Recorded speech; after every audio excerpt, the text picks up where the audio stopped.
Shalom, Om Swastiastu, Namo Buddhaya, salam kebajikan untuk kita semua. Selamat sore untuk seluruh peserta dan hadirin webinar Inner Child yang diselenggarakan oleh School of Life eh, dan yang diselenggarakan oleh Yayasan Love Yourself Indonesia dan juga BEM Universitas 11 Maret. Pada kesempatan sore hari ini kita berkumpul di dalam media Zoom ini untuk sebentar lagi mendengarkan materi yang akan disampaikan oleh pembicara kita. Namun sebelum itu, izinkan saya selaku moderator untuk memperkenalkan diri. Selamat sore semuanya, perkenalkan nama saya Sarah Amanda.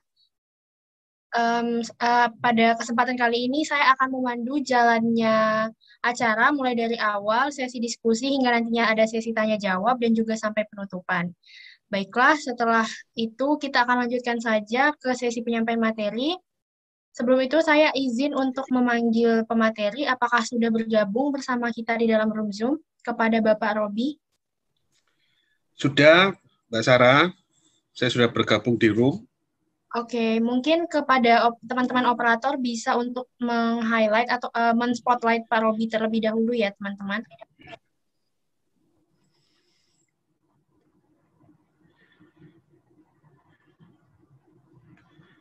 Oke, selamat sore. Selamat sore Bapak, bagaimana kabarnya Pak? Baik, gimana Mbak Sarah? Puji Tuhan baik Pak. Sip. Oke, karena sepertinya teman-teman udah nggak sabar lagi nih Pak untuk segera masuk ke sesi materi. Jadi mungkin tempat dan waktu saya persilakan. Oh ya, tapi sebelumnya Pak saya mohon maaf. Sebelum kita lanjut ke sesi materi, kita akan mendengarkan sedikit ada penyampaian informasi dari sponsor acara pada sore hari ini. Kepada Ines, kepada sombong. Padahal. Baik, Kak. Baik, Kak, sudah dengar suara saya? Sudah, Ibu. Oh, ya. Baik. Terima kasih. Ya, aku, Bu. Sebentar, Kak. Ya. Baik, Bu. Iya. Baik. Assalamualaikum warahmatullahi wabarakatuh. Selamat sore ya. Yang terhormat pemateri webinar Love Yourself hari ini.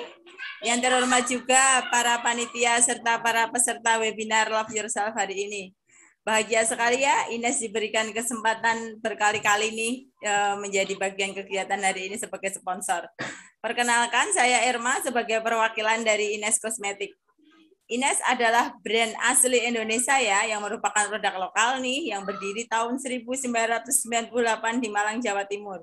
Ines merupakan produsen kecantikan kosmetik, di mana fokus produksinya merupakan perawatan kulit, baik skincare, dekoratif, maupun body care. Untuk kualitas bahan serta pengolahannya sudah teruji secara klinis oleh BPOM, dan sudah tersertifikasi halal oleh MUI ya. Jadi jangan ragu-ragu lagi nih untuk pengaplikasian Ines di kegiatan sehari-harinya ya. Ada spesial info nih, datangnya dari exfoliating lotion ya. Merupakan pembersih ini bagus banget ya untuk kulit kusam ya. Kandungannya ada AHA, ekstrak with essence, sama allantoin ya. Fungsinya untuk meringkas pori-pori. Selain itu dia juga untuk regenerasi sel-sel kulit mati ya Kak ya, itu dipakainya seminggu 2 kali saja untuk exfoliating lotion ya. Nah, untuk pembelian exfoliating lotion pembelian senilai 125.000 termasuk exfoliating lotion nanti ada voucher diskon 20% ya Kak, sama free ongkir di seluruh Indonesia. Nanti mekanismenya bisa di screenshot di vouchernya, nanti bisa dikirim via saya ya, via japri saya. Nah, nanti banyak banget juga ya untuk harga-harga diskonnya ya Kak ya. Nah, bagi teman-teman peserta nih ya yang ingin mengetahui tentang produk Ines, kita ada bisa di-download di Play Store ya, di My Ines. Dan bagi yang ingin berbelanja online, kita ada di Ines Official Shop yang ada di Shopee, Lazada, JD.id, Bukalapak, dan masih banyak lagi. Tak lupa juga ya, bila berkesempatan nih jalan-jalan di toko-toko terdekat, kita juga ada jual offline ya Kak di toko seluruh Indonesia, tentunya yang terdekat di tempat Kakak ya. Itu nanti juga banyak banget untuk diskon-diskonnya ya Kak ya. Nah, bisa dicek di e-commerce-nya Ines, Kak. Nanti banyak banget untuk bundling-bundling hematnya ya, Kak ya. Nah, terima kasih atas perhatiannya. Salam sehat, sukses selalu untuk kita semua. Wassalamualaikum warahmatullahi wabarakatuh. Waktu saya kembalikan ke MC. Terima kasih. Baik, terima kasih Bu Erma selaku perwakilan Ines untuk acara sore hari ini. Baik teman-teman, karena sudah terlaksananya kegiatan yang sebelumnya, kita akan lanjutkan yaitu penyampaian kata sambutan oleh yang pertama Ketua Pelaksana kegiatan pada sore hari ini kepada Ginan Afkar selaku Ketua Pelaksana. Apakah sudah bergabung di dalam room Zoom bersama kita?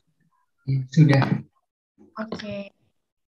Mungkin kepada operator boleh di spotlight. Oke. Assalamualaikum warahmatullahi wabarakatuh. Om Swastiastu, Namo Buddhaya, salam sejahtera buat kita semua. Semoga kalian dalam keadaan sehat walafiat dan dalam keadaan yang semangat untuk menjadi orang yang lebih baik. Amin ya rabbal alamin. Yang saya hormati Bapak Robi Agustinus, Master Psikologi, selaku pembicara pada acara webinar sore hari ini. Yang saya hormati kakak-kakak dari Love Yourself Indonesia yang telah membantu kami. Yang saya hormati Mas Zaki Mustafa Zuhad selaku Presiden BEM UNS, dan yang saya hormati dan kami cintai seluruh panitia dan seluruh peserta yang berbahagia. Bismillah, marilah kita senantiasa memanjatkan puji dan puji syukur kehadirat Allah Subhanahu wa Ta'ala. Dialah zat yang mengalirkan nikmat pada manusia, para hambanya. Nikmat yang tak pernah kufur melingkupi setiap tubuh anak Adam. Di antara nikmat tersebut ialah ada nikmat kesehatan, kesempatan, dan kekuatan yang diberikan kepada kita sehingga kita bisa mengikuti webinar sore hari ini.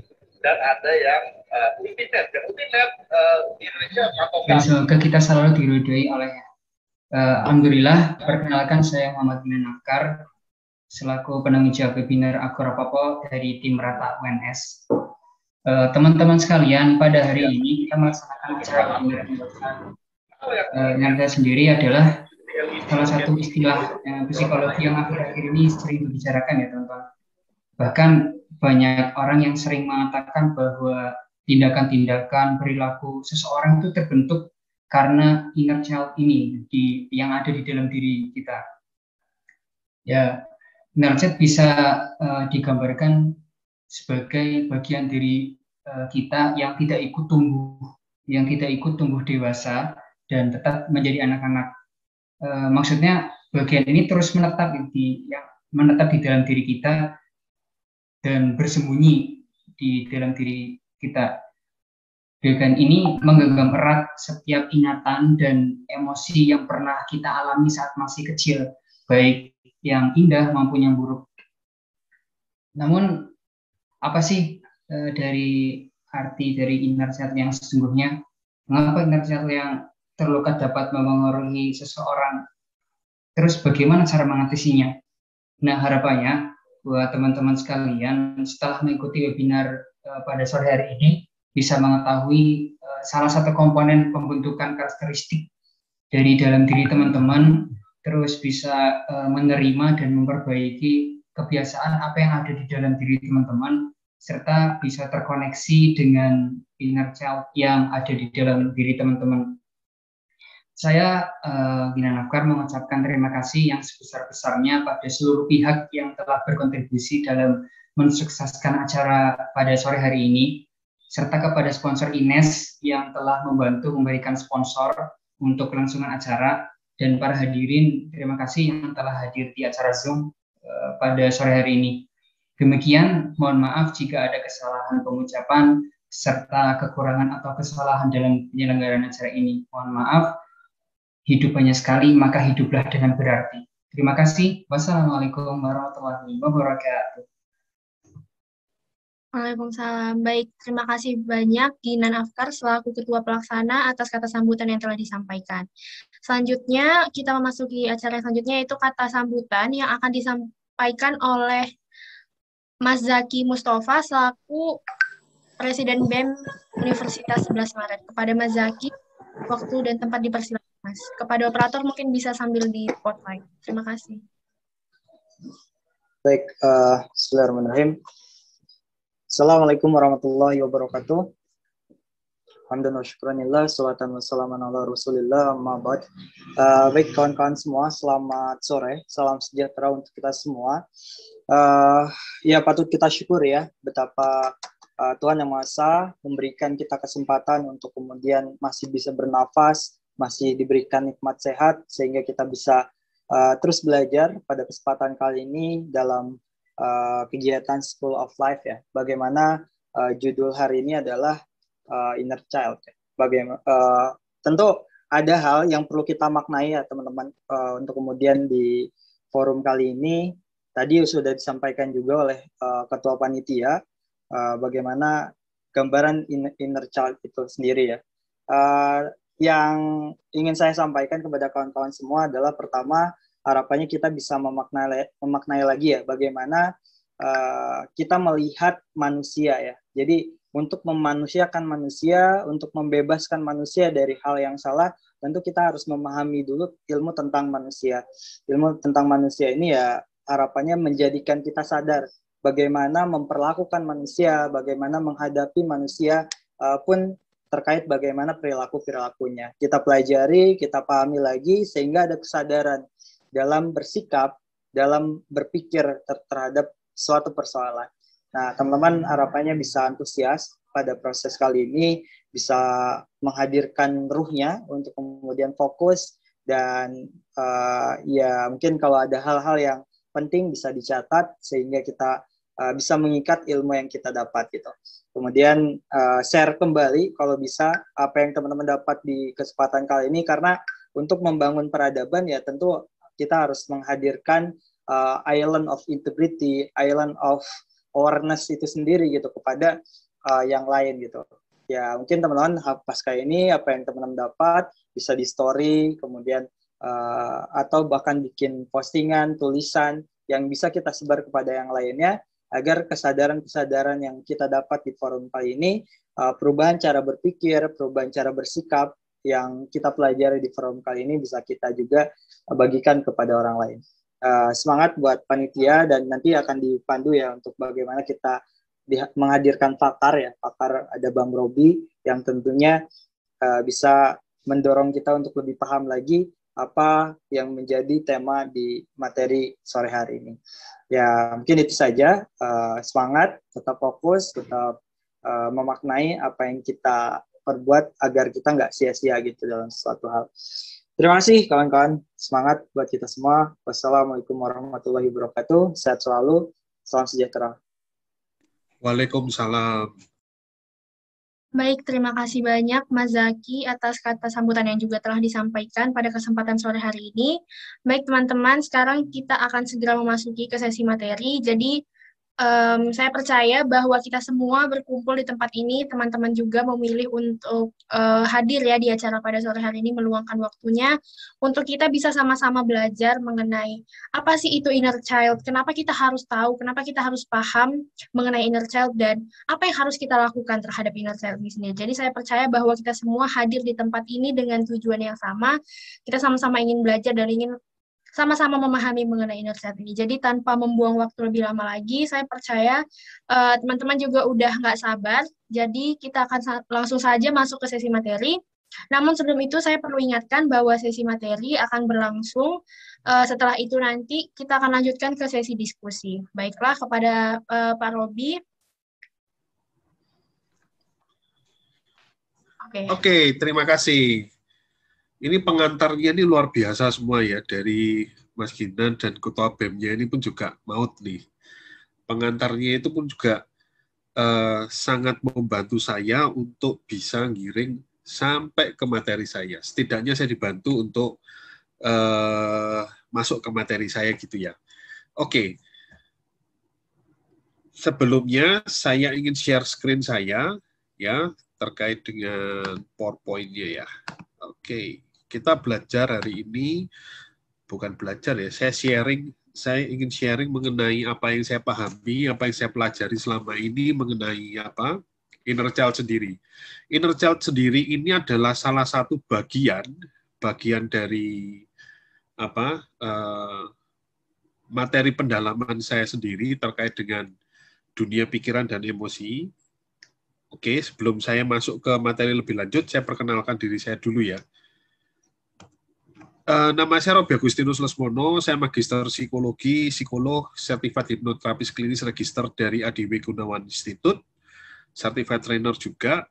Pendidikan S1 saya di Fakultas Psikologi Ubaya.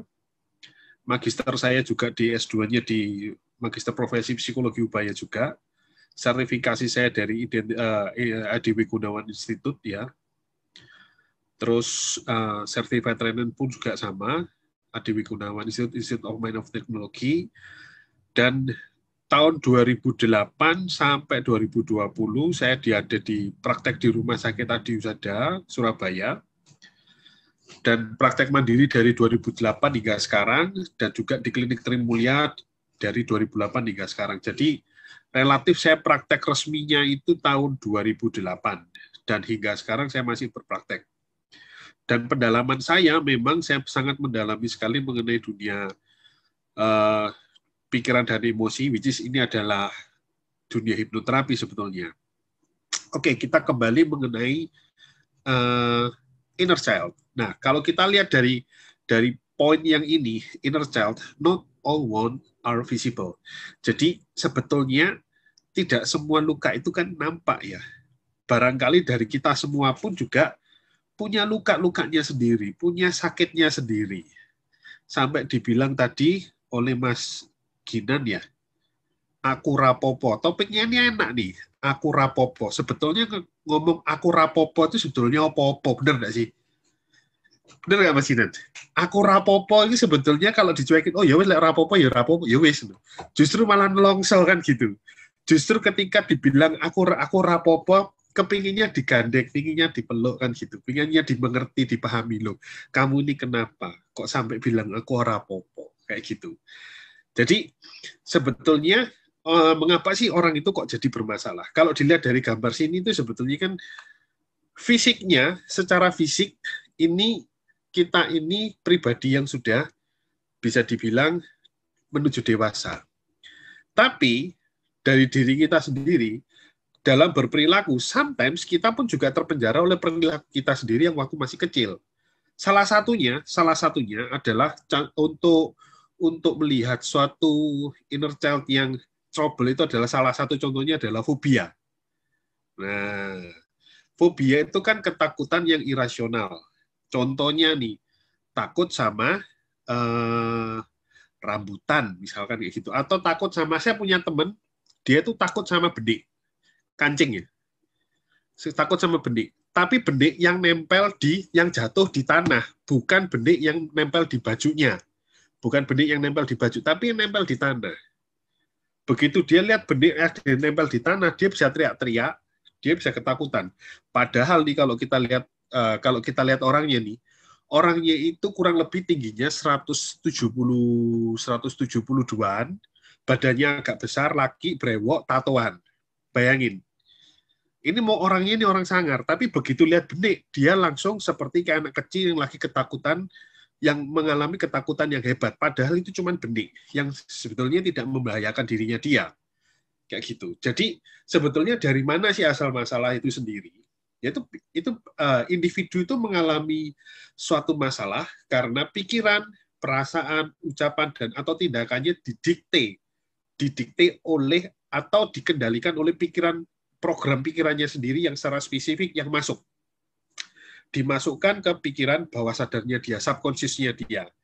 Nah, pikiran bawah sadar memunculkan simptom spesifik atau gejala spesifik akibat pengalaman dari masa lalu itu. Jadi bayangin, anak-anak, kita misalkan bikin anak-anak ya, ini anak-anak umur 3 sampai persisnya anak umur 3 sampai 12 tahun. Itu pikiran kritisnya itu mereka baru kebentuk. Ibaratnya kayak telur itu bagian cangkang luarnya itu baru kebentuk. Nah, apa yang terjadi kalau misalkan cangkang ini tadi belum terbentuk? Ketika diprogramkan suatu pikiran, nanti saya jelaskan lebih lanjut ya, siapa yang bisa memprogramkannya, dan bagaimana program ini masuk ke dalam pikiran bawah sadar kita, nanti saya jelasin.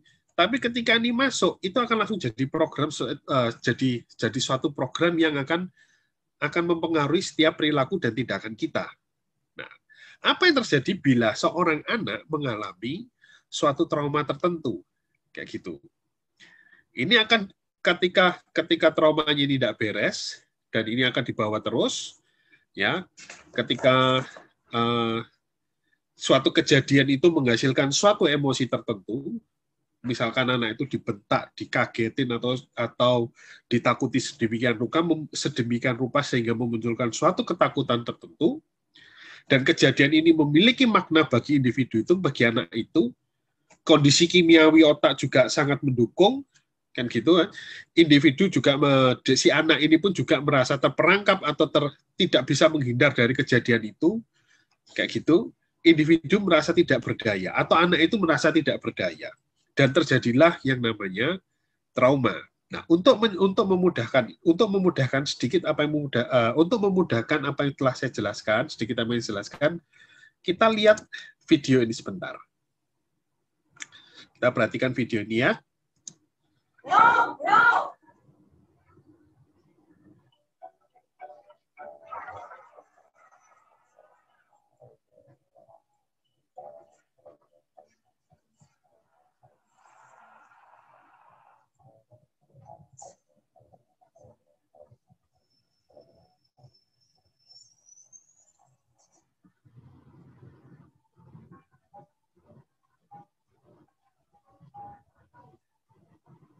Kira-kira kalau kita lihat dari video ini tadi, si anak ketika menjadi dewasa, dia menjadi ketakutan untuk naik tangga. Karena apa? Ketika dia masih kecil, orang tuanya memberikan, ketika anak ini mau naik tangga, orang tuanya langsung teriak, no, no, dengan suara, dengan intensitas yang cukup. Sehingga berpikiran, programnya langsung masuk bahwa naik tangga itu adalah sesuatu yang berbahaya. Kayak gitu.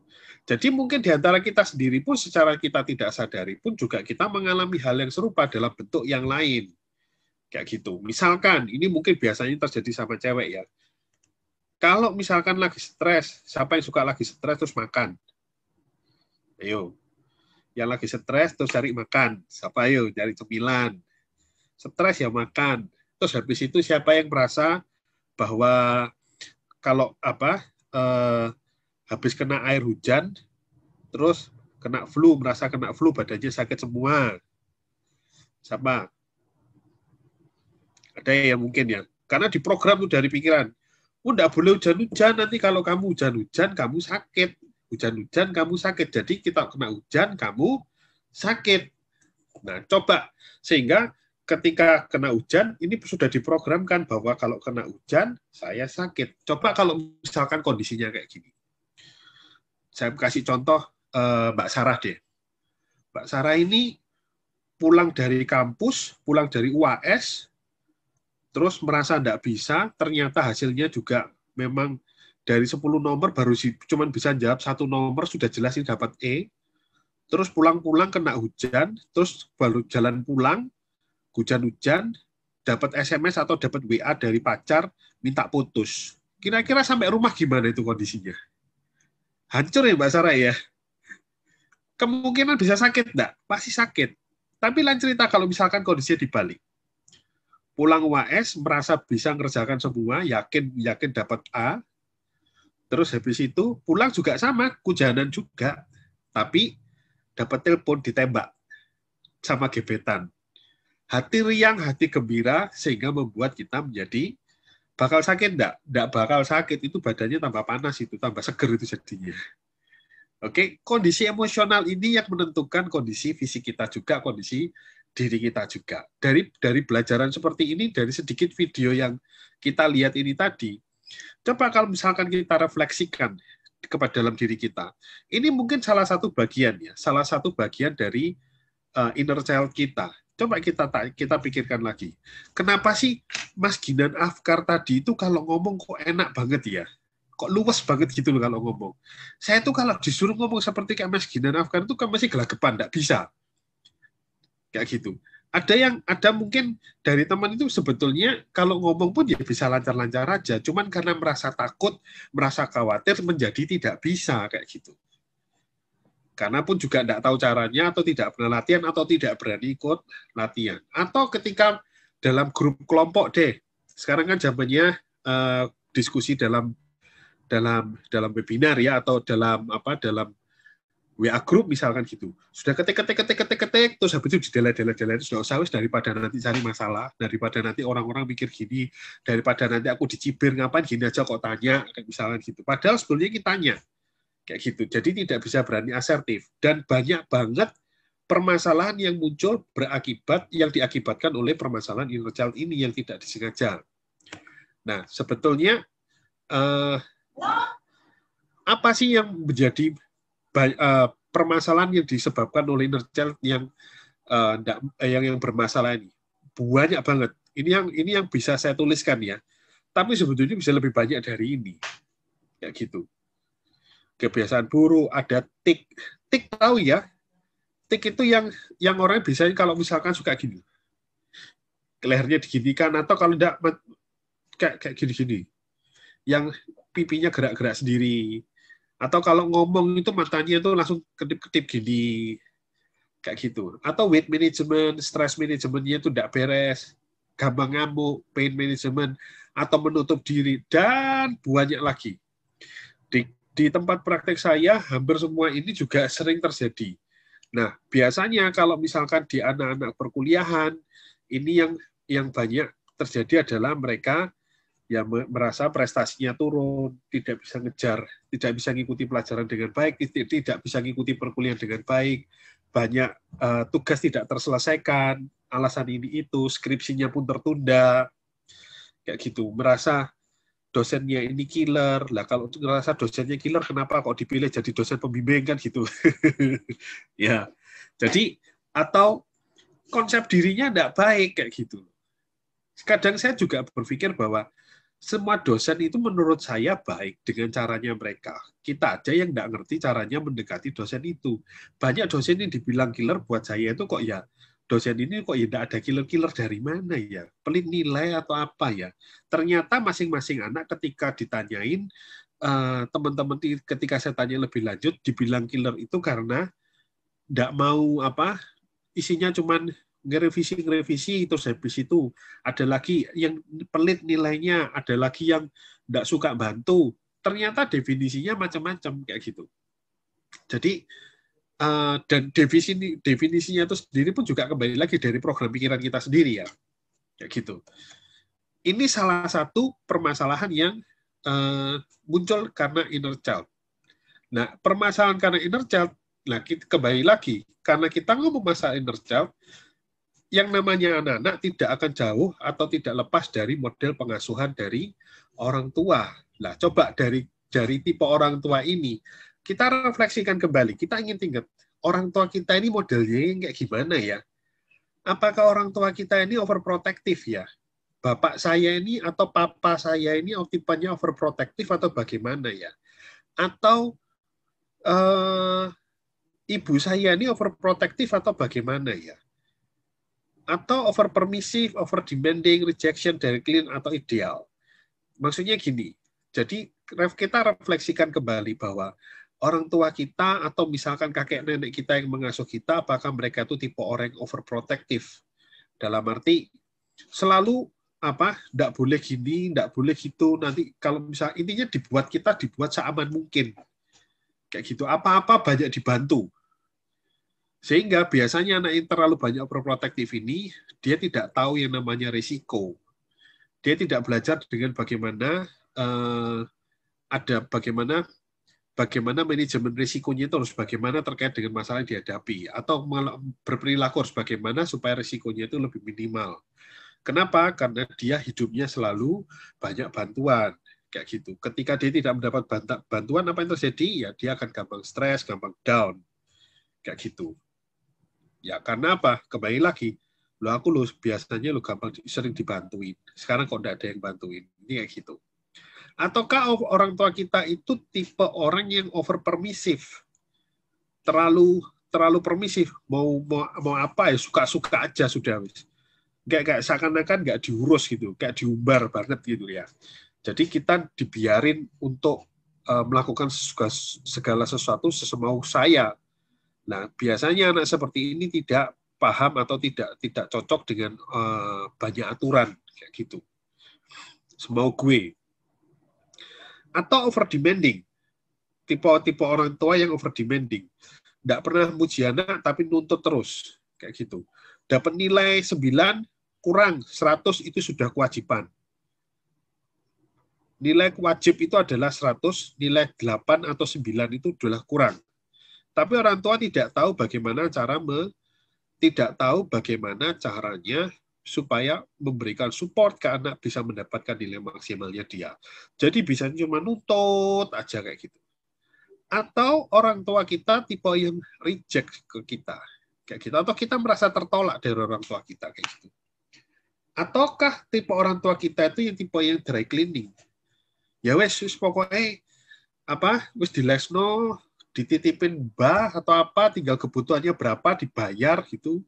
Misalkan kalau yang saya alami di ruang klinik itu adalah sudah ke psikolog bayarnya berapa, ini anak diberesin, saya terima pulang jadi. Saya paling sebel punya klien yang seperti ini ya, tipe orang tua yang dry clean kayak gini.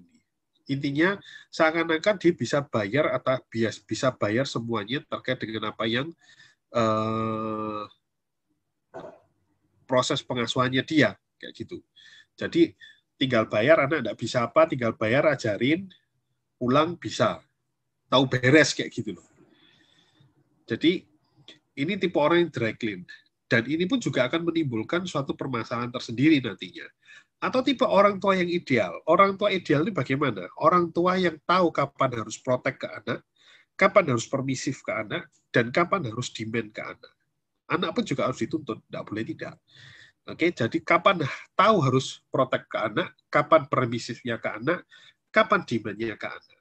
And then, nah ini tadi, kalau misalkan terjadi suatu permasalahan di inner child kita, nah sebetulnya masuknya ada lima jalur ya, masuk ke pikiran bawah sadar kita, which is ini adalah inner child kita sendiri, yaitu informasi yang disampaikan oleh figur yang dianggap memiliki otoritas. Dalam hal ini siapa? Ya orang tua kita, ya guru kita. Inner child ini tidak melulu yang membuat masalah itu adalah orang tua kita ya. Bisa jadi kakek kita, bisa jadi teman kita, bisa jadi guru kita, bisa jadi pengasuh kita, bisa jadi orang tua kita, bisa jadi saudara kita, atau televisi atau media elektronik lainnya. Kayak gitu. Jadi informasi yang disampaikan oleh figur yang dianggap memiliki otoritas. Kayak gitu. Kalau misalkan saya sebagai orang Katolik, figur otoritas saya seorang pemuka agama saya seorang romo. Kalau teman-teman yang Muslim seorang ulama, kayak gitu. Jadi informasi yang disampaikan oleh figur yang dianggap otoritas ini langsung bisa masuk ke pikiran bawah sadar kita tanpa maksudnya terkait dengan pikiran kritis ini bisa dibypass dengan lebih mudah kayak gitu. Yang kedua, ide dengan muatan emosi yang tinggi. Berapa banyak di antara kita yang mungkin dapat banyak bentakan dari orang lain waktu kecil? Siapa yang sering dibentak, dimarahin, gitu aja enggak bisa, goblok kamu misalkan kayak gitu. Terus bisanya apa? Kamu kok enggak bisa seperti kakakmu atau seperti adikmu? Adikmu bisa gini, kamu kenapa enggak bisa? Misalkan kayak gitu. Banyak tuntutan kayak gitu. Sudah orang tuanya over demanding, ya, ngomongnya dengan muatan emosi yang tinggi. Wah, itu pasti inner child itu banyak yang terluka. Dan biasanya munculnya pun juga nanti ketika dewasa, ini pun juga akan dibawa sampai munculnya juga akan memuncul perilakunya pun juga biasanya juga akan kalau tidak gampang minder, akan merasa kecil, dan ujung-ujungnya merasa dirinya aku tidak berguna, aku tidak bisa apa-apa, dan lebih baik aku mati saja. Barangkali ada dari teman-teman yang punya teman atau punya pengalaman muncul pikiran untuk suicide atau bunuh diri. Nah, ini kalau misalkan dapatin teman sudah mulai ada ide-ide pikiran untuk mau bunuh diri, segera dibantu arahkan ke profesional ya. Kayak gitu. Itu berarti sudah tanda-tanda. Bagaimana Pak kalau misalkan dia itu cuma sekedar bluffing atau dia itu cuma sekedar cari perhatian? Sudah, karena lebih baik cari amannya, rekomendasikan langsung ke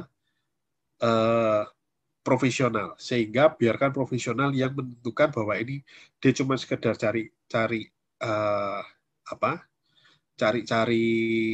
perhatian atau memang beneran kayak gitu. Karena kan itu butuh pengalaman, itu butuh pengetahuan yang cukup, kompetensi yang cukup untuk bisa menentukannya. Yang ketiga, ada repetisi ide. Nah, repetisi ide ini membuat ide ini dikenal dan diterima dan bisa masuk ke pikiran bawah sadar. Kalau misalkan apa yang terjadi kalau misalkan kita setiap hari sejak kecil kita diajarkan ya bahwa di hidup kita itu tidak pernah ada yang namanya angka 5. Kita ngitungnya bagaimana? 1, 2, 3, 4, 6, 7, 8, 9, 10, 11. Demikian. Benar nggak? Kalau misalkan tidak pernah ada angka 5. Coba bayangkan lagi kalau misalkan kita itu tidak pernah diajarkan baca tulis kayak gitu. Atau sederhananya lagi, kita bisa memahami A, B, C, D, E, F, G dengan gampang. Kita bisa baca dengan mudah. Kenapa kok bisa seperti itu? Karena itu sudah kita ulang-ulang terus dari kecil hingga saat sekarang. Terakhir kita baca kapan? Ya baru saja kan. Saya sharekan apa yang saya menjadi poin saya. Anda sekalian membaca semuanya. Kan gitu. Terus ada yang lagi identifikasi kelompok, dan yang terakhir adalah relaksasi pikiran. Ini adalah 5 jalur untuk bisa masuk ke pikiran bawah sadar kita, yang juga nantinya akan mempengaruhi baik itu inner child kita atau part kita sendiri kayak gitu. Nah, ada lagi 7 penyebab masalah. Nah, ini penting nih. 7 penyebab masalah ini sebetulnya kalau ngomong inner child, sometimes inner child ini juga bagian diri kita yang kecil ini mensabotase diri kita. Satu sisi kepingin bisa maju berpresentasi dengan baik misalkan kayak gitu. Tapi satu sisi ada bagian diri dia yang dulunya pernah diketawain sama teman-temannya di kelas, sehingga ketika dia presentasi dia tidak bisa. Atau saya punya pengalaman juga, ternyata ketika dia mau ini seorang pimpinan dari suatu koperasi yang cukup besar di daerah Jawa Timur ya. Dia itu kalau mimpin rapat dia selalu keringat dingin, terus habis itu ngeredek, banyak macam. Ternyata itu penyebab utamanya adalah inner child-nya dia. Waktu dia SMP, dia mau presentasi, dia diketawain sama teman-temannya, sehingga itu terbawa hingga sekarang. Terakhir di terapi itu memuncul permasalahan ketika dia mimpin rapat, dia ngomongnya tidak bisa enak, tidak bisa lancar, sering keringet dingin, gelisah dulu kayak gitu. Tapi kalau sudah jalan rapatnya sih tidak apa-apa Pak Robi, tapi kalau sudah mau memulainya itu yang munculnya gelisah-gelisahnya itu, cemasnya itu muncul. Nah, ini kan dipengaruhi oleh inner child-nya sendiri. Barangkali kita juga mengalami hal yang serupa ya. Salah satu penyebab masalahnya ini adalah menghukum diri sendiri. Apa nih? Seringkali pikiran bawah sadar kita itu melakukan tindakan untuk menghukum diri sendiri dengan tujuan menghilangkan suatu perasaan bersalah atau menghindari hukuman dari figur dengan otoritas yang lebih tinggi. Sudah tahu bahwa dirinya itu misalkan nih, dihukum diri sendiri itu disabotase gini. Saya berjanji, kalau misalkan saya berjanji terhadap diri saya sendiri, kalau misalkan saya selingkuh lagi, maka kekayaan saya akan hancur, misalkan kayak gitu. Ternyata dia melakukan selingkuh lagi, ya dihukum sama dirinya sendiri, dan memang rezekinya langsung anjlok. Ada aja pengeluaran yang harus dikeluarkan. Kayak gitu, disabotase oleh dirinya sendiri. Kayak gitu. Atau yang kedua, pengalaman masa lalu. Past experience. Ini ngomong masalah kondisi traumatis tertentu.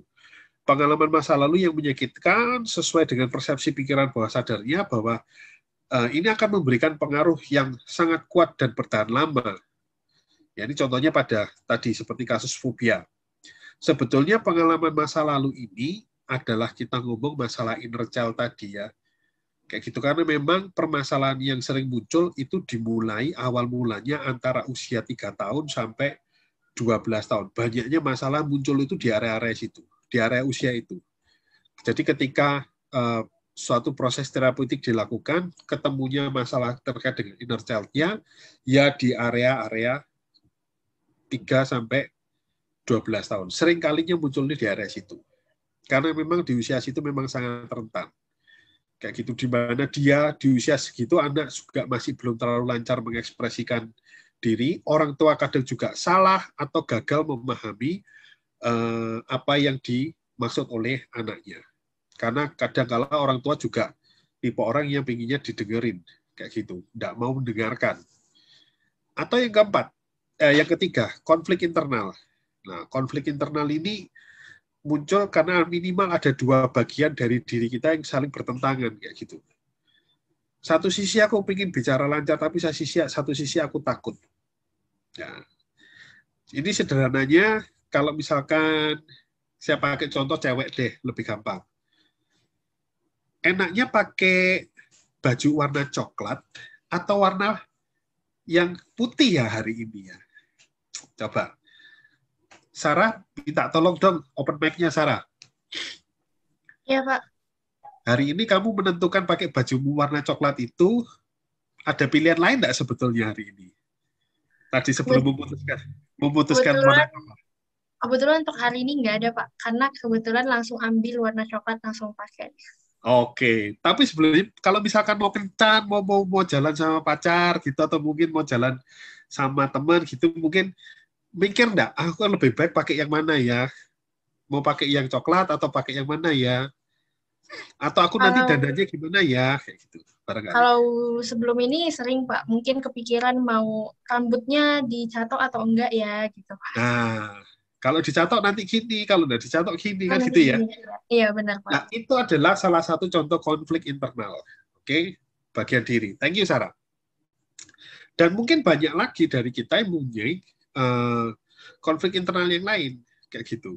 Satu sisi saya ingin mengerjakan skripsi saya, tapi satu sisi saya masih ingin main game. Kayak gitu.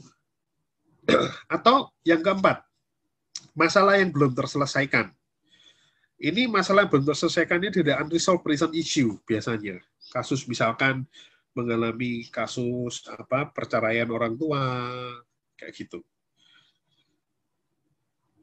Lalu ada lagi yang keuntungan atau manfaat tersembunyi, secondary gain. Simptom ini sering dialami seseorang seringkali mempunyai tujuan tersembunyi demi keuntungan tersebut. Jadi misalkan contohnya kayak gini. Seorang nenek itu sudah dinyatakan sembuh oleh dokter. Tapi si nenek ini merasa masih belum sembuh. Ketika diselidiki lebih lanjut, ternyata ada secondary gain atau keuntungan manfaat tersembunyi. Yaitu nenek ini bilang, nanti kalau saya sembuh, anak-anak saya pulang semua. Tidak ketemu lagi sama anak-anak. Jadi dia masih merasa sakit supaya anak-anaknya masih berada di dekatnya dia. Jadi ada udang di balik batu. Atau udang di balik rempeyek gitu ya. Lebih asik gitu. Atau identifikasi yang nomor 6. Yang dimaksudkan dengan identifikasi ini adalah seseorang itu mengidentifikasikan dirinya dengan seseorang yang ia kagumi, ia cintai, atau ingin menjadi seperti yang orang kagumi itu. Diidentifikasikan. Anak remaja sekarang kan, coba kalau misalkan kita lihat trennya, kalau trennya anak sekarang kan model-model potongan, kalau laki itu kan undercut kayak gitu ya, undercut atau gimana itu ya, atau double deck atau apa istilahnya itu saya tidak tahu. Intinya ngarahnya ke Korean style, bahkan cewek pun juga make up-nya pun Korean style, kan gitu. Jadi ini teridentifikasi kayak gitu. Yang ketujuh, penanaman kepercayaan atau keyakinan. Jadi diimprint. Ini kadang belief yang ditanamkan pada pikiran seseorang biasanya dilakukan oleh figur yang dipandang memiliki otoritas di mata orang tersebut, kayak gitu. Penanam keyakinan atau kepercayaan, kayak gitu ya. Jadi misalkan ini sederhananya adalah penanaman keyakinan bahwa saya ini seorang Nasrani, saya meyakini Yesus sebagai juru selamat saya. Kalau mungkin dari rekan yang lain, dari Muslim dengan syahadatnya terkait dengan Nabi Muhammad adalah utusan Allah, kayak gitu. Ini kan adalah imprint penanaman kepercayaan terhadap diri kita, kayak gitu. Dan kita mempercayai itu. Oke. Nah, sebetulnya dari apa yang diinputkan semua tadi, itu sebetulnya masuk ke pikiran bawah sadar yang bagian bawah yang gede banget nih. Bagian bawah yang besar banget. Which is ini adalah 95-99%. Cognitive neuroscience menemukan bahwa pikiran bawah sadar bertanggung jawab mempengaruhi dan menentukan proses dari dan hasil 95-99% aktivitas berpikir dan demikian menentukan hampir semua keputusan, tindakan, emosi, dan perilaku kita. Ya, jadi yang 51-5% ini cuma pikiran sadar, ini hanya untuk kita connect dengan orang luar. Kayak gitu. Sebetulnya kalau misalkan mau merasakan bawah sadar sendiri itu bagaimana sih? Contohnya gini. Pernah enggak kalau misalkan kita lagi main-main gitu ya, kalau lagi main, bisa enggak kalau misalkan, contohnya deh, Sarah, kalau misalkan main sama anak kecil gitu ya, terus bahasanya bisa jadi pura-pura kayak anak kecil gitu, bisa ya? Berperilaku seperti kayak anak kecil gitu, bisa ya? Bisa, Pak. Bisa. Kenapa? Karena datanya ada juga.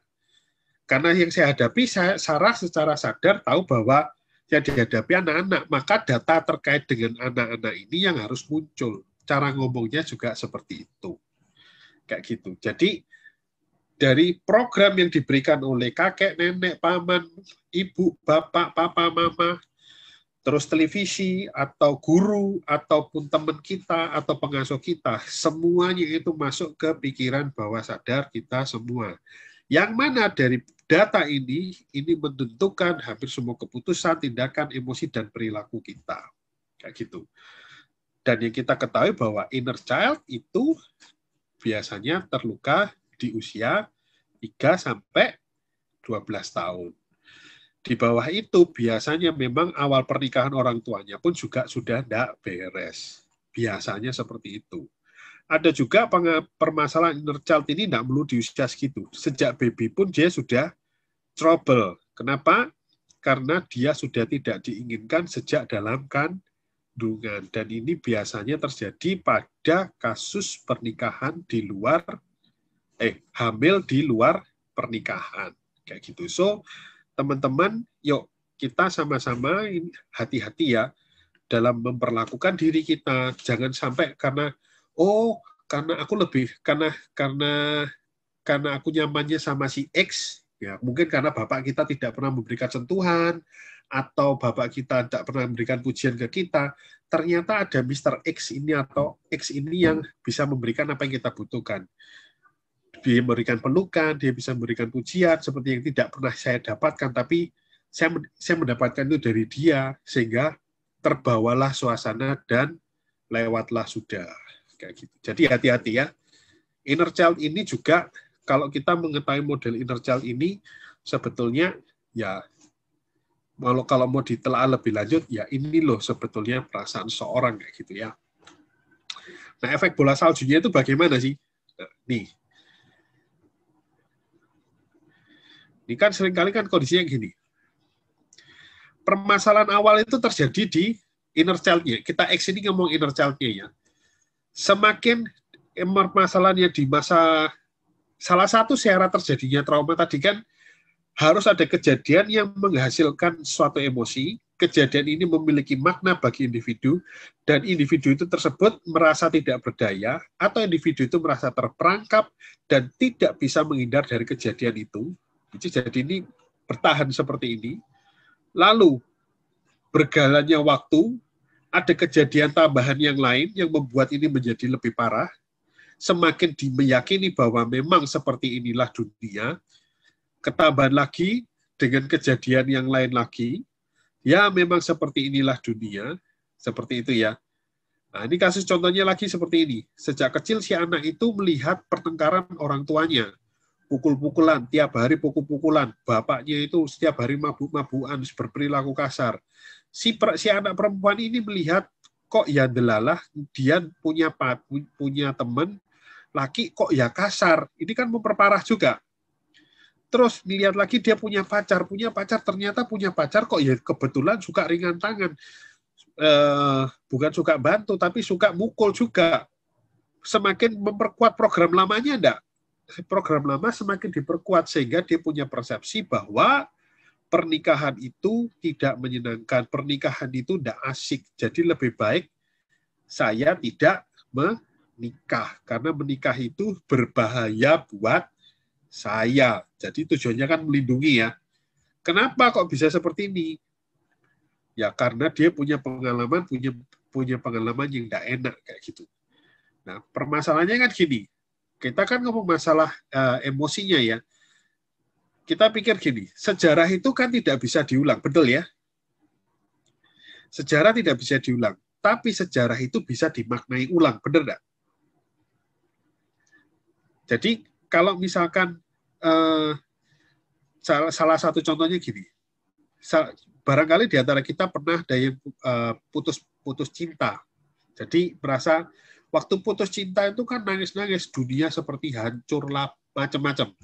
Seperti kiamat lah, menangis. Tapi ketika sudah move on, atau sudah bisa melepaskan itu, yang terjadi apa? Oh, untung aku putus sama kamu. Intinya kan gitu. Tapi sejarahnya kan tetap sama. Sejarah putus cintanya kan tetap sama. Tapi dimaknai dengan berbeda. Yang dulunya dengan sakit, dengan rasa tidak nyaman, tapi dimaknai dengan hal yang baru, bahwa saya merasa dengan putus dengan kamu, saya merasa lebih beruntung, saya mendapatkan pelajaran yang lebih baik, dan saya bisa mendapatkan pria yang lebih baik buat saya, kayak gitu. So, lalu mengapa sulit orang itu berubah? Ya, ini kembali lagi ke value-nya. Berapa banyak dari kita yang mungkin kita mencoba untuk memberikan nasihat ke teman kita. Susah, alasannya juga banyak. Selain susah, alasannya juga banyak. Ini kenapa? Karena masuknya dari luar. Nah, sudah masuk dalam perilaku, sampai ke value ini juga susah. Yang bermasalah adalah di value-nya. Inner child-nya dia yang bermasalah. Kayak gitu. So, kalau inner child-nya yang bermasalah yang dihadapi adalah ya inner child-nya dia. Karena apa? Karena bagian luarnya dia adalah bagian pertahanan dari inner child ini sendiri. Ya gitu. Salah satu tekniknya bagaimana? Yang saya lakukan adalah dengan relaksasi pikiran, dengan teknik tertentu, ditembus langsung ke value-nya, lalu diajak ke perubahan, dilakukan perubahan dari dalam, dibawa keluar, muncullah yang namanya transformasi perilaku, seperti itu. Jadi kalau inner child-nya ini beres, jadi belief-nya juga beres, belief-nya juga berubah, pemikiran juga berubah, rule dalam dirinya juga berubah, perilakunya pun juga berubah. Kondisinya dibalik, kayak gitu ya. Nah, ini yang terakhir dari saya, 4 hal penting yang harus diperhatikan ketika memang ada suatu masalah ya. Sadari bahwa memang ada masalah yang perlu diatasi. Yang kedua, akui bahwa memang ada masalah yang perlu diatasi. Ya. Yang ketiga, terima bahwa memang ada masalah yang perlu diatasi. Ya, diterima. Dan keempat, secara sadar mau mengatasi masalah tersebut. Apapun masalahnya ya, apapun masalahnya dan apapun kejadiannya, sadari bahwa memang ada suatu masalah yang perlu diatasi. Apa itu permasalahannya? Sadari dulu. Terus akui bahwa memang masalah itu perlu diatasi. Kayak gitu ya. Jadi nggak usah dihindari. Kalau memang saya takut, ya memang saya merasa sadar, saya menyadari bahwa saya saat ini sedang takut. Takut untuk bisa presentasi, mungkin saya takut untuk bisa sukses, atau saya takut untuk bisa mendekati cewek, misalkan kayak gitu. Akui bahwa memang ada masalah yang perlu diatasi sebut, dan akui memang kalian memiliki masalah itu. Lalu terima bahwa memang ada masalah yang perlu diatasi. Kemudian secara sadar ngatasi masalah. Nah, ngatasi masalah bagaimana? Ini ngomong masalah intervensi psikologi. Dan untuk kasus-kasus yang tidak terlalu berat, kita bisa akses banyak buku, banyak media yang banyak mengajarkan teknik-teknik atau metode intervensi perilakuan, ya, modifikasi perilaku. Kita bisa banyak belajar di sana, kayak gitu. Nah, dari kita, kalau misalkan dari apa yang saya sampaikan tadi, sebetulnya terkait dengan ini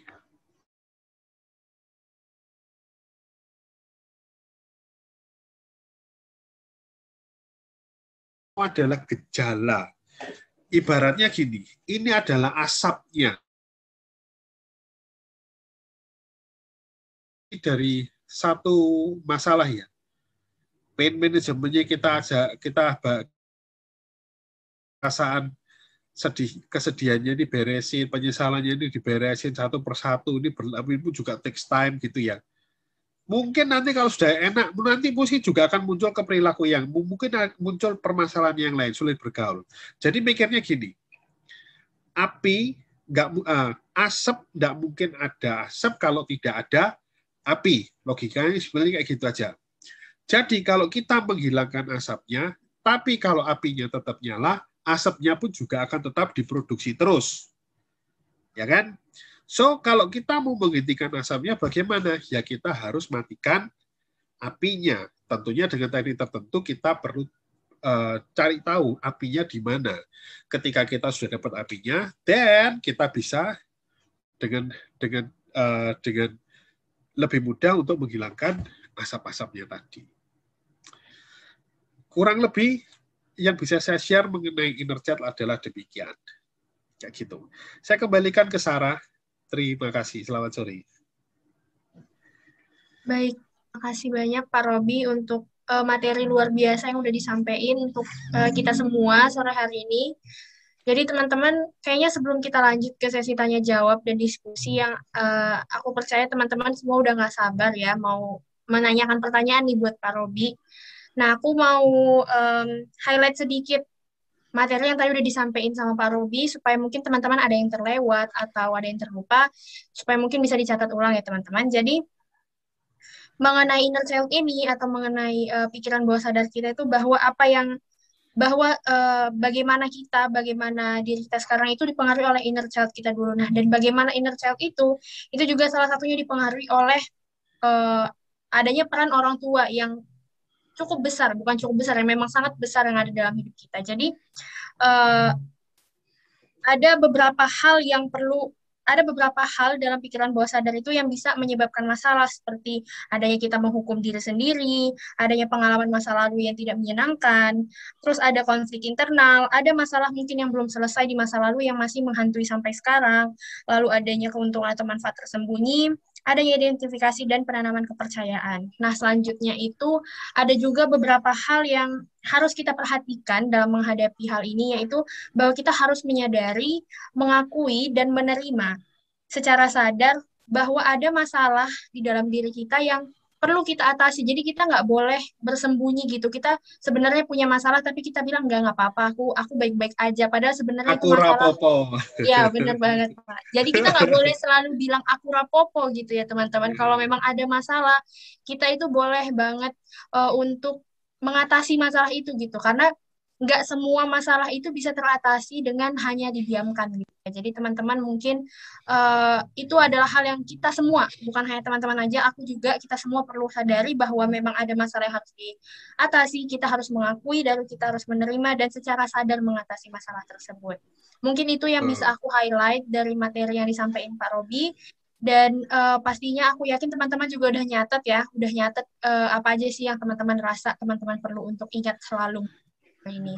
Jadi sekarang kita lanjut ke sesi tanya jawab dan sesi diskusi. Jadi sebelum itu aku mau ingatin dulu buat teman-teman yang mau tanya, boleh bertanya dengan melampirkan nama _bertanya di kolom chat ya teman-teman. Nanti setelah teman-teman mengirimkan format tersebut, aku akan pilih teman-teman yang sudah mengirimkan format untuk bisa bertanya baik secara langsung atau boleh ditulis juga pertanyaannya, tapi setelah dipilih dulu seperti itu ya teman-teman, supaya bisa terstruktur Pak Robi menjawab pertanyaannya. Mungkin untuk yang bertanya bisa langsung saja kirimkan formatnya, nama _bertanya.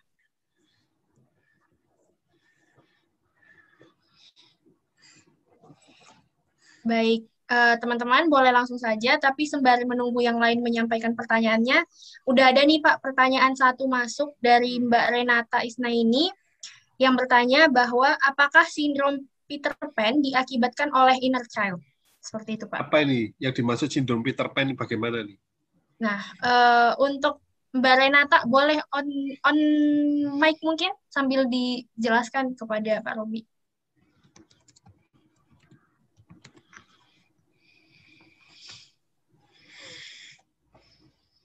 Halo, Mbak Renata. Ya, nama saya Renata. Oke, Sindrom Peter Pan itu katanya orang dewasa yang secara psikologis tidak menunjukkan kematangan secara dewasa gitu. Jadi masih bersifat kekanak-kanakan. Belum ada tanggung jawab apapun padahal dia udah jadi dewasa. Oke. Saya ingin, maksudnya gini. Kenapa saya ingin tanya mengenai Mbak Renata mengenai yang dimaksudkan sindrom Peter Pan ini bagaimana? Saya ingin menyamakan persepsinya aja. Jadi kalau misalkan dari seseorang laki tidak bisa menunjukkan kematangannya secara dewasa, tentu pasti juga akan dipengaruhi oleh inner child-nya dia. Karena sikapnya pun juga sikap kekanak-kanakan, benar nggak? Benar ya? Dan sebetulnya kalau buat saya, jadi gini, saya pun sifat kekanak-kanakan saya pun ada enggak? Saya punya loh sifat kekanak-kanakan saya masih punya. Dalam munculnya dalam bentuk apa? Ya, ketika saya bermain sama anak-anak saya, ya saya juga harus jadi anak. Ya kadang saya juga mau menikmati itu momen-momen rebutan sama anak, itu juga saya nikmati. Sebetulnya di balik itu saya ingin mengajarkan sesuatu ke anak kayak gitu. Tidak perlu saya melulu harus menampilkan sikap orang tuanya. Tapi kalau misalkan sudah perilaku kekanak-kanakannya ini sudah dibilang menyimpang atau berlebih kayak gitu ya, tidak tahu pada tempatnya atau tidak tahu pada momennya, ya ini tentunya juga trouble. Inner child-nya pun juga sangat mempengaruhinya kayak gitu. Kenapa kok sampai seperti itu terus? Dan ini tentunya tidak akan lepas dari yang namanya proses pengasuhan. Biasanya ini dari anak yang dididik dari orang tua yang overprotective. Tidak boleh gini, tidak boleh gitu, dan banyak bantuan hidupnya. Bisa dibilang hidupnya yang jarang susah. Jadi semua serba nyaman, serba enak. Seringkali seperti itu. Terus handlingnya bagaimana? Ya pertanyaannya gini, ya orang tersebut apakah mau, kembali lagi, apakah menyadari bahwa itu adalah masalahnya dia? Jangan-jangan kita nih, mungkin Mbak Renata sebagai kekasihnya yang merasa bahwa lu kekanak-kanakan, misalkan kayak gitu. Tapi dianya sendiri, enggak, gua nggak merasa kekanak-kanakan, lu aja yang keibuan, misalkan kayak gitu ya. Oke, jadi memang kadang usia emosional perempuan memang jauh lebih tinggi dibandingkan yang laki, memang ya kayak gitu. Oke, ada yang lagi mana Mbak Renata? Ya udah Pak, terima kasih. Baik, terima kasih untuk Mbak Renata atas pertanyaannya. Mungkin bisa lanjut ke penanya selanjutnya. Ini ada dari Vania Yuliani. Kepada Vania, apakah kiranya mau on mic saja supaya lebih jelas pertanyaannya atau mau dibacain aja? Boleh, Kak. Saya juga baca kok ini. Bagaimana cara menghilangkan inner child yang disebabkan oleh rejection dari orang tua? Bagaimana cara mengubahnya? Karena banyak orang tua yang tidak sadar bahwa perilaku anaknya dipengaruhi oleh sikap orang tua juga. Dan tidak berusaha untuk membantu anaknya dan malah selalu menyalahkan. Oke, ini sering kali terjadi ya. Ini pertanyaan yang sangat bagus ya dari Vania ya.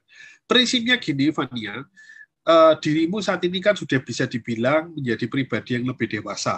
Benar ya? Seringkali sadarilah bahwa seringkali orang tua kita itu sebetulnya berniat baik ke kita, cuman mereka seringkali salah caranya. Kayak gitu. Sadarilah bahwa mungkin bukan maksud orang tua kita menolak kita, tapi mungkin cara berniat mereka adalah untuk memacu kita lebih baik, tapi caranya salah. Seakan-akan dengan menolak itu menjadi sesuatu yang benar kayak gitu. Barangkali juga orang tuamu atau orang tua kita yang melakukan rejection, kita tidak pernah tahu ada apa sebaliknya di balik itu. Tapi begitu kamu menyadari hal ini dan kamu bertanya seperti ini, misalkan ini adalah pertanyaan milikmu pribadi atau milik orang lain, katakanlah kepada dirinya bahwa ini saatnya dirimu yang lebih dewasa untuk gandeng dirimu yang lebih kecil tadi yang di dalam, ajak dia bahwa niatnya mereka itu sebetulnya baik. Mereka gagal, mereka boleh gagal dalam mengasuh dirimu, tapi kamu tidak boleh gagal dalam mengasuh masa depanmu sendiri. Ajak inner child-mu, ajak bagian dirimu yang kecil untuk bisa forgive, memaafkan. Nah, konsep memaafkannya bagaimana? Konsepnya seperti ini. Memaafkan itu kadang tidak budaya, tapi memaafkan itu tidak berarti kamu melupakan apa yang telah terjadi. Memaafkan itu tidak mengharuskan kamu memberitahu orang lain juga. Memaafkan itu adalah untuk dirimu, bukan untuk orang yang telah menyakiti dirimu. Memaafkan tidak berarti kamu suka pada apa yang telah terjadi. Memaafkan tidak berarti kamu mengabaikan apa yang telah terjadi. Memaafkan tidak berarti kamu suka pada perbuatan orang yang telah menyakiti dirimu juga. Dan memaafkan tidak berarti Anda mengizinkan atau membiarkan orang yang telah menyakiti kamu boleh menyakiti kamu lagi dengan cara yang serupa, intinya kayak gitu. Kamu bisa merubah sikapmu kalau misalkan kamu orang tua menolak. Kamu kalau dulunya tersakiti, kini kamu kalau melihat orang tua ketika mereka menolak kamu cuma mungkin bisa merasa kasihan. Mereka gagal, mereka tidak tahu bagaimana cara mendidik saya dengan benar. Tapi beruntungnya saya bersyukur bahwa Allah masih menjaga saya, Tuhan masih menjaga saya untuk bisa berpikir dengan baik, punya teman yang baik, punya lingkungan yang baik untuk bisa mengembangkan diri saya lebih baik. Dan memaafkan itu tidak berarti kamu memaafkan itu berarti kamu tidak lagi merasa marah, tapi mungkin kamu merasa kasihan pada orang yang telah nyakitin kamu. Dan memaafkan itu bisa membuat kamu lebih happy, lebih tenang, lebih nyaman. Dan membuat memaafkan dan memang tidak bisa mengubah ya apa yang sudah terjadi di masa lalu. Tapi akan melapangkan jalanmu di masa depan yang lebih baik. Jadi pengampunan adalah hadiah yang terbaik yang bisa kamu berikan kepada orang yang telah menyakiti kamu, atau pengampunan adalah hadiah yang terbaik yang bisa kamu berikan kepada orang lain atau kepada dirimu sendiri. Jadi bebaskanlah dirimu, lepaskanlah dirimu dari beban yang seperti ini. Ingatlah bahwa orang tuamu punya masalahnya dia sendiri dan kamu saat ini lebih dewasa, meyakini, dan kamu hari ini juga belajar mengenai, ada bagian diriku yang tersakiti nih dengan orang tua yang reject. Sekarang kamu sudah menjadi pribadi yang dewasa. Jadilah orang tua bagi inner child-mu sendiri, kayak gitu. Ajak. Ayo dimaafin, kamu ada aku loh sekarang, ada Kak Fania sekarang, kamu sama Kak Fania aja, kalau sama ibu sama bapak enggak bisa, ya kamu sama Kak Fania aja, Kak Fania lu sayang sama kamu, jangan kayak gitu. Oke? Baik, untuk Fania, apakah jawabannya sudah cukup atau apakah masih ada feedback untuk jawabannya? Sudah jelas untuk jawabannya, cuman mau nanya kalau misalnya memaafkan itu kan solusi dari diri sendiri. Maksudnya kayak terdorong dari diri sendiri. Kalau misalnya untuk peran orang tua sendiri, apakah emang ada peran orang tua sendiri gitu dalam mengatasi inner child tersebut? Sekarang gini, kalau misalkan kamu masih dalam kategori anak ya, kalau masih dalam kategori anak, which is kalau definisi saya dalam kategori anak adalah anak itu masih dibilang anak ketika dia masih terikat dengan orang tua secara emosional dan material. Jadi berarti kamu masih kategorinya anak. Selama kamu secara emosional dan materi kamu tidak terikat dengan orang tuamu, kamu juga sudah bisa dibilang bukan anak lagi. Intinya kayak gitu. Kalau misalkan kamu masih dalam kondisi yang terikat secara emosional dan materi dengan orang tuamu, artinya orang tuamu juga harus ikut berperan serta untuk mengubah atau memperbaiki dirimu. Kayak gitu. Yang mana biasanya kalau saya mendapati kasus anak remaja atau dewasa muda kayak gitu, ya ada masalah, orang tuanya pun saya minta hadir dua-duanya. Kalau orang tuanya tidak bisa hadir dua-duanya, ya saya sulit untuk bisa membantu.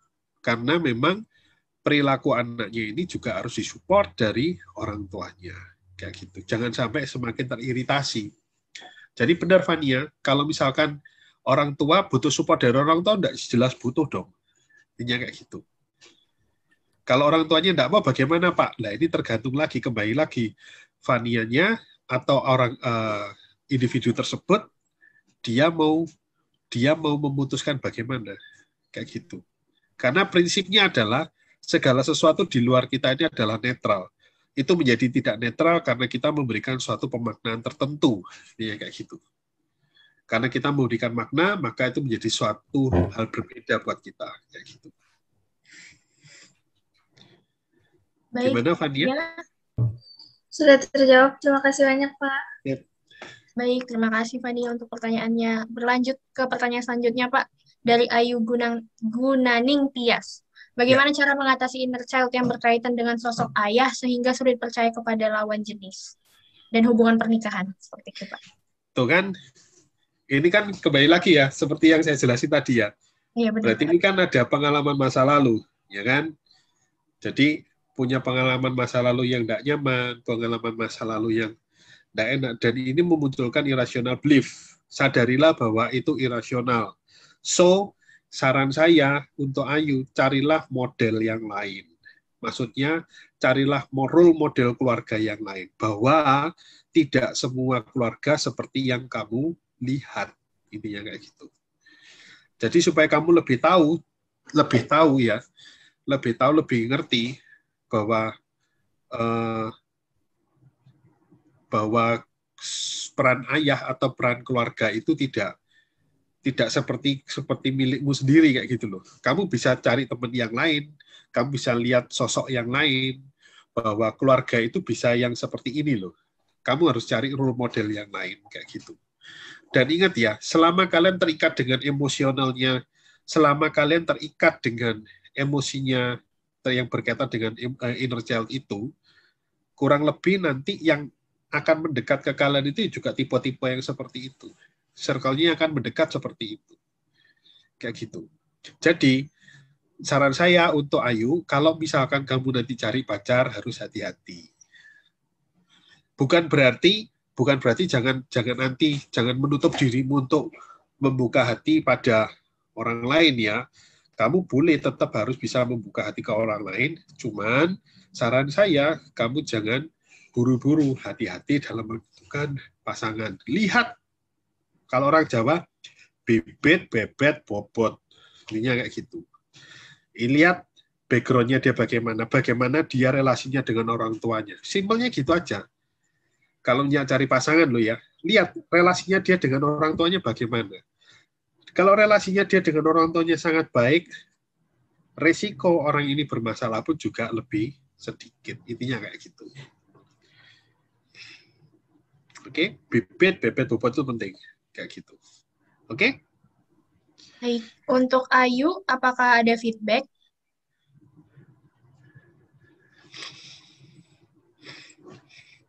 Oke, mungkin sudah tidak ada lagi ya. Mungkin bisa lanjut ke pertanyaan selanjutnya dari Laila. Apakah panic attack atau keringat dingin dan jantung berdetak lebih cepat saat ada suara keras atau dalam artian dibentak itu bisa dipengaruhi oleh inner child juga? Itu bagaimana, That's Pak? right, betul sekali. Betul sekali. Jadi sebetulnya anak itu ketakutan dasar pada anak itu cuma dua. Takut terhadap suara keras sama takut jatuh. Dua itu toh. Di luar dua ini semua adalah program pikiran. Kayak gitu. Apalagi kalau dengar suara bentakan, suara keras, basically secara natur itu sudah membuat dia takut dengan suara keras, ketambah lagi ya ada dua. Yang kedua, apalagi informasi itu diberikan dengan intensitas yang emosi yang sangat kuat, langsung masuk ke subconsciousnya dan itu bisa menjadi masalah. Dan betul, dipengaruhi inner child-nya iya atau tidak? Betul sekali. Baik, kepada Laila, apakah ada feedback? Oke, mungkin sudah cukup. Berlanjut ke yang selanjutnya, Pak. Ini ada dari Ravena yang bertanya bagaimana cara kita menyadari jika inner child kita terluka. Seperti itu, Pak. Kalau misalkan Anda bisa menyadari terluka, berarti Anda menyadari dong. Pertanyaannya gini, bagaimana Anda menyadari bahwa Anda terluka? Sarah, kamu kalau terluka, kamu nyadari enggak? Nyadar, Pak. Nyadar kan? Kerasa toh? Intinya kembali lagi ya, kalau misalkan masalah itu, ya, masalah itu individu mengalami masalah, dianggap punya masalah ketika perilaku, sikap atau tindakannya dianggap, dirasa, dinilai, diyakini tidak sejalan dengan budaya, norma, nilai, kebiasaan atau etika yang berlaku di lingkungan masyarakat. Intinya kayak gitu. Jadi selama itu melawan arahnya itu ya berarti ada sesuatu yang enggak, yang bisa dibilang dianggap bermasalah. Iya kayak gitu. So, ya seperti itu. Jadi kalau misalkan memang dianggap bermasalah, apakah ini juga dipengaruhi chat? Kebanyakan memang seperti itu. Oke, baik. Untuk Ravena, untuk Mbak Ravena, apakah ada feedback? Oke, mungkin sepertinya juga sudah cukup. Lanjut, Pak, ada pertanyaan dari Mbak Fahmi Amalia yang menanyakan bagaimana mengatasi inner child yang sering dilarang dan dibentak oleh orang tua, sehingga sampai saat ini setelah saya punya anak, tanpa sadar saya sering membentak dan berteriak kepada anak saya, dan saya sadar saya ingin berubah, tapi seringkali teriakan atau bentakan-bentakan itu terjadi secara refleks. Seperti itu, Pak. Mungkin yang bertanya ini posisinya udah orang tua, Pak. Ya. What children see is children do. Apa yang Anda lihat itulah anak yang lakukan. Ya, kayak gitu. Bagaimana mengatasi inner child yang sering dibentak, dilarang dan dibentak oleh orang tua? Artinya apa? Dia mengulangi hal yang sama, kan? Benar nggak? So, kalau misalkan seperti itu, Anda sudah menyadari hal ini, Anda akui dan Anda terima. Kayak gitu, jangan ditahan lagi. Bahwa kalau memang sudah seperti itu, ya, apakah Anda mau melanjutkan?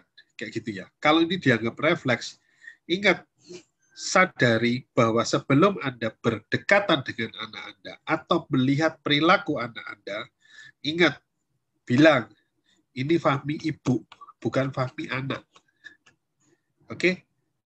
Ini Fahmi ini panggilannya Ami ya. Ini Ami sebagai ibu, bukan Ami sebagai anak.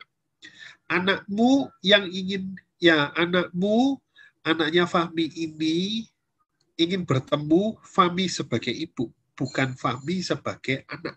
Paham ya? Jadi, kalau misalkan Anda seringkali inner child Anda otomatis keluar, sering-seringlah Anda relaksasi, intinya kayak gitu. Artinya apa? Bisa jadi Anda pun juga sering dalam kondisi yang stressful, kayak gitu. Jadi Anda tidak tenang. Kayak gitu. Jadi untuk mengatasinya bagaimana? Ambil waktu, ajak suami Anda untuk berdiskusi mengenai waktu, mengenai manajemen waktunya. Minta waktu ke suamimu, aku tak relaksasi sebentar ya, sekitar 30-45 menit. Ada bimbingan relaksasi bisa diakses di YouTube cukup banyak ya. Relaksasi rutin, dan ketika relaksasi, biarkan anak-anak bersama ayahnya, Anda ambil waktu untuk relaksasi. So, ketika Anda sering relaksasi, Anda bisa mulai memisahkan diri.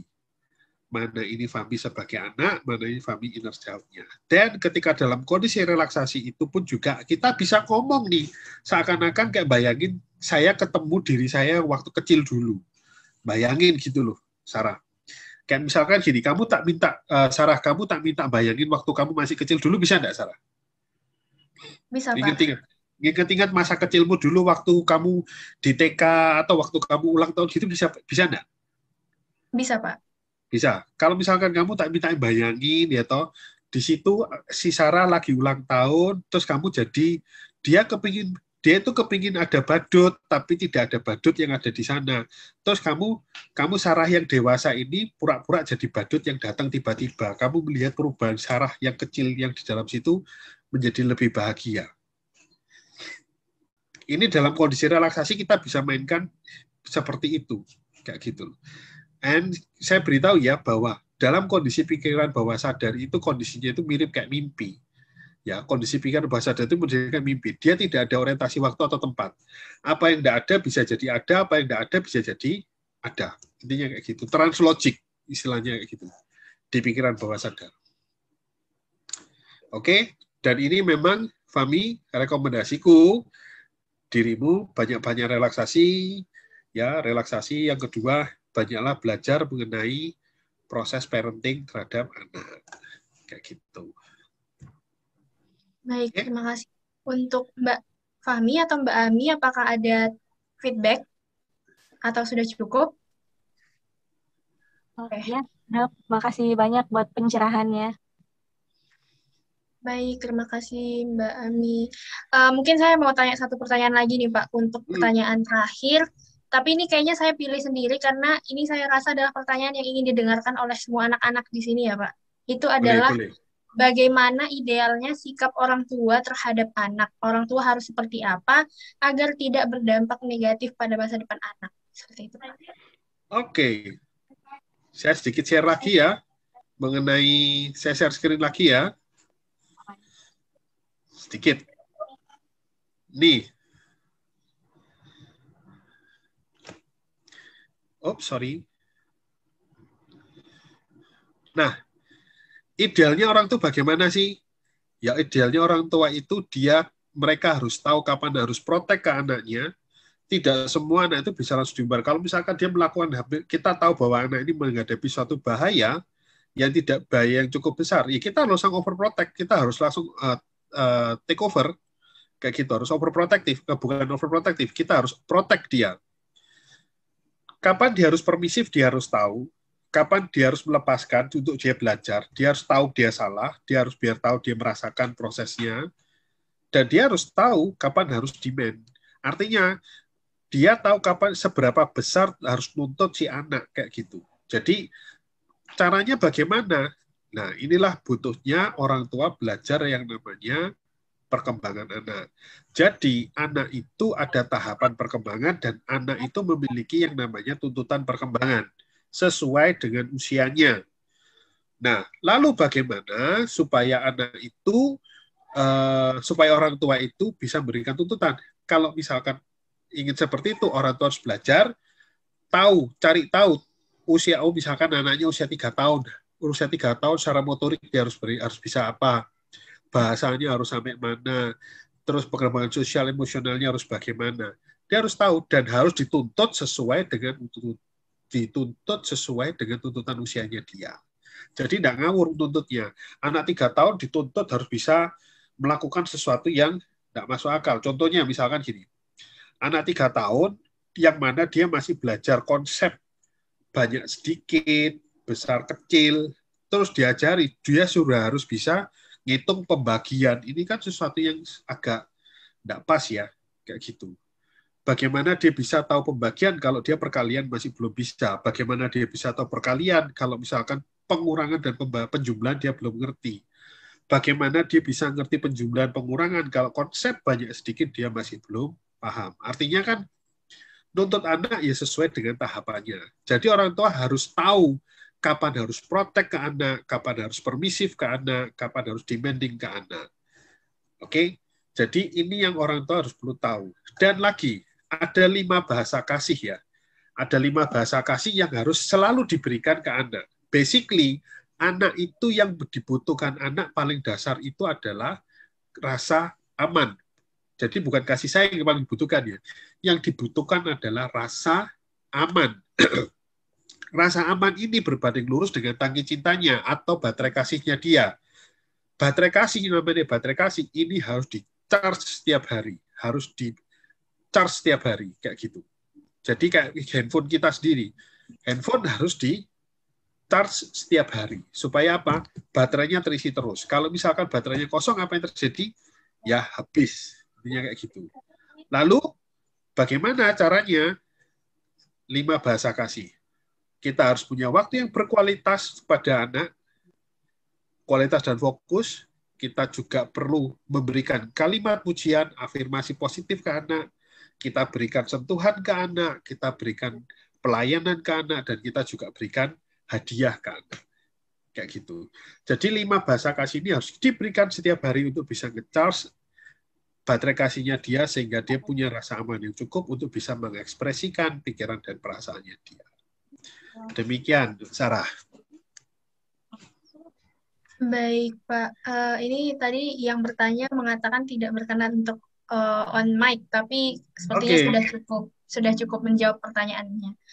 Mungkin untuk sesi tanya jawab karena keterbatasan waktu teman-teman, jadi saya mohon maaf tidak bisa menyampaikan seluruh pertanyaan, tidak bisa menyampaikan semua pertanyaan, tapi apabila mungkin teman-teman ingin bertanya lebih lanjut, boleh langsung saja menghubungi Pak Robi, boleh tidak, Pak? Boleh. Oke. Mungkin teman-teman boleh langsung kontak ke Pak Robi atau ke Love Yourself Indonesia juga untuk pertanyaan lebih lanjut. Teman-teman boleh bertanya, dan untuk teman-teman yang merupakan warga UNS ini boleh langsung saja menghubungi tim Rata UNS. Kalian promosi ya teman-teman. Jadi mungkin sebelum kita tutup Pak, mungkin saya akan berikan waktu dan kesempatan untuk Pak Robi untuk menyampaikan closing statement Pak untuk sore hari ini. Oke, so teman-teman,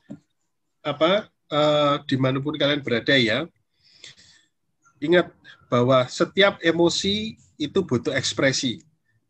Every emotion need expression. Jadi ekspresikanlah pikiran perasaan kalian secara asertif ya, bukan agresif, bukan pasif, tapi secara asertif. Every emotion need expression. Jadi ekspresikanlah semua perasaan pikiran kalian secara asertif. Di mana pengekspresian itu tidak sampai mengakibatkan atau melukai perasaan atau pikiran orang lain kayak gitu. Jadi sampaikan secara asertif, ekspresikan setiap emosi kalian kayak gitu.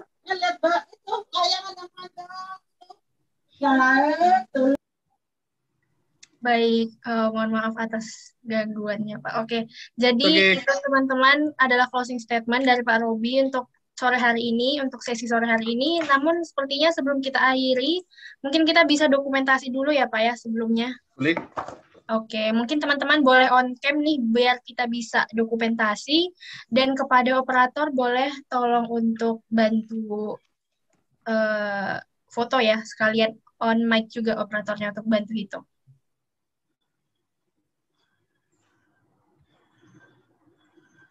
Apa operatornya sudah ready? Sudah. Okay. Ya, mungkin ditunggu beberapa saat dulu ya. Bagi teman-teman yang pengen on cam, boleh on cam langsung kok. Ayo, sesi dokumentasi terakhir. Oke, boleh berikan ide. Ide apa nih, Pak? Ide posenya mungkin. Karena ini kan love yourself ya. So, kita pakai yang kekinian aja deh. Okay. Jadi posenya gitu semua ya. Oke. Ya.